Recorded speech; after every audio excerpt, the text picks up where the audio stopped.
Jon Ossoff, who's running in the other Senate runoff seat in Georgia, he will join me tomorrow. And joining me now is Kurt Bardella, senior advisor to the Lincoln Project, and Jason Johnson, professor of politics and journalism at Morgan State University. Jason, I'm going to go to you first. You are sort of my Georgia whisperer here. You just heard Reverend Warnock. He's got Ebenezer Baptist Church behind him. I'm sure he's going to have a strong African-American vote, a lot of support. Maybe President Barack Obama will come down.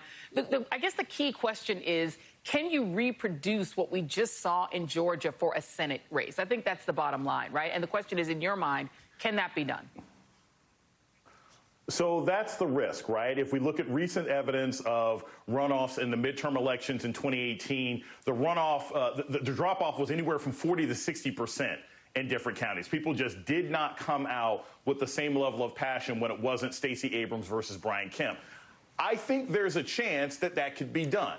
I think it's important that the Democrats nationalize this race. Look, everybody knows Reverend Warnock. He's actually done really, really well. He has high Q ratings, highly popular in the state. But the issue is going to be getting those same people out to be just as excited about him as they were about pushing Joe Biden to flip the state blue. If the Democrats do that, if they can make sure that this race is not just Atlanta versus downstate, but also getting Macon involved, also getting Savannah involved, also getting sort of small black cities like Albany County, if they can get those places involved, I do think the Democrats could eke out 2 more victories in January. And Kurt, you texted me this morning about this sort of mania for investigations that's about to restart again, which is one of the reasons I want to talk to you tonight. You've got Lindsey Graham and others saying we're going to go back in there, investigate Hunter Biden for 4 years. We're going to investigate, the investigation of Donald Trump and Russia.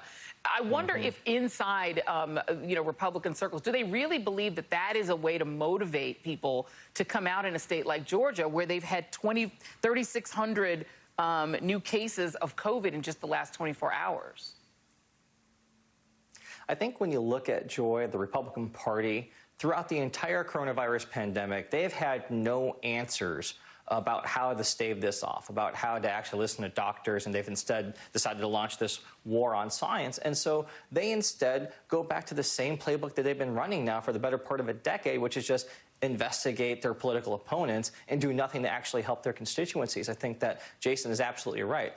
The Democrats have to nationalize this election. They have to make this about the bigger issues that are impacting this country. And the people in Georgia are feeling every day the real-life impacts of the coronavirus. If this election is about the coronavirus pandemic, about saving lives, about science and health and doctors and medicine and fact, Democrats have a real shot here. But what they cannot allow to have happen here is Republicans to do what they've done, distort things, muddy the water, let conspiracy theories drive the entire narrative. Democrats have to be disciplined, they have to be on message, and they have to be precise, succinct, and vicious. Yeah, and the thing is that what they're doing right now to be vicious, succinct, is just to say they're all socialists. That, Reverend Warnock is a socialist, Ossoff is a socialist, everything is a socialist. Like, that's what they just keep saying. I wonder if Democrats are breaking through with a counter message that what they're saying is they don't want to give y'all health care, and they don't want to give y'all a check for a stimulus check. Like, that seems to be the sort of Occam's razor answer. Are you hearing Democrats give that Occam's razor answer, Jason?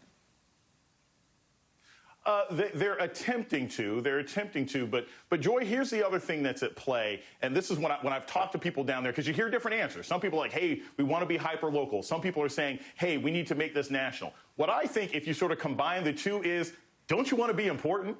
Georgia basically gets to make sure that the election matters, right? The way that you get people out to vote is not by telling them you're the 47th vote. It's by telling them you might be the 51st. If the Democrats blast the message that we can be the ones to take Joe Biden over the line, that, I think, is most effective. Look, I've been to Atlanta. It's one of my favorite places to be.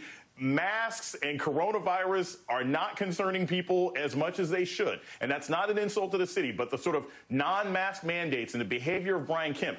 Coronavirus isn't as much of a driver in that state as it should be. But the lack of health care access, the slowdown of the Hollywood industry, nobody wants to film down there anymore. Those are the kinds of things that if Warnock and Ossoff say, hey, look, we're trying to bring business back, and we can be the ones that make it happen. Joe Biden can't get it done without us. Help us deliver it home. I think that's the most effective message. It seems that, President Obama is going to go down there. But, Kurt, does it help or hurt Loeffler and Ossoff, or help or hurt, Loeffler and Perdue, if Trump comes down there. Not that he even, by the way, I doubt Trump gives a damn about Senate Republicans, and doubt that he's going to want to get on his little plane and go flying down there and help them.